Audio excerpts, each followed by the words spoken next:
చపాతీలోకి మంచి కాంబినేషన్ అంటే chicken curry, egg Bujji and ఆలు బుజ్జియే కదా! ఈ మూడిట్లో మీకు ఏమి ఇష్టమో కామెంట్ చేసేయండి. ఈరోజైతే నేను ఎగ్ బుజ్జి చేసేస్తున్నాను. ఎగ్స్ అయితే బాయిల్ చేసుకొని దాన్నైతే తురుముకోవాలి. తర్వాత ఆనియన్స్, పచ్చిమిర్చి, కరివేపాకు వేసి అది బ్రౌన్ కలర్ వచ్చే వరకు ఫ్రై చేసి తర్వాత అయితే అల్లం వెల్లుల్లి వేసుకోవాలి. ఇంక చపాతీ చూడండి ఎంత మెత్తగా వచ్చిందో. ఆఫ్టర్‌నూన్ అయితే చికెన్ చేసాము. చికెన్ కొంచెం అయితే ఉండిపోయింది. ఇంకొంచెం ఇదైతే చేస్తున్నాను. ఇంకా ఆనియన్స్ మంచిగా వేగిన తర్వాత అల్లం వెల్లుల్లి వేసుకొని పచ్చివాసన పోయిన తర్వాత టమాటోస్ వేసుకొని సాల్ట్, పసుపు వేసుకోవాలి.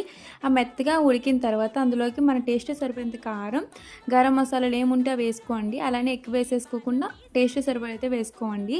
నిజంగా ఫస్ట్ టైం ట్రై చేసిన టేస్ట్ మాత్రం చాలా బాగా వచ్చింది. మా ఇంట్లో వాళ్ళు కూడా మంచి కాంప్లిమెంట్స్ అయితే ఇచ్చారు. ఇంకా వాటర్ వేసుకొని అది కొంచెం బాయిల్ అయిన తర్వాత మనం తురుముకొని ఎగ్స్ కూడా వేసుకోవాలి. అంతే మనకు కొంచెం దగ్గర అయిన వెంటనే కొత్తిమీర వేసుకొని తింటే ఉంటుంది. అస్సలు మామూలుగా ఉండలేదు. ఇంకా నెక్స్ట్ టైం ఖచ్చితంగా ట్రై చేయాల్సిన ఫుడ్ అని అయితే అనిపించింది. Subscribe to my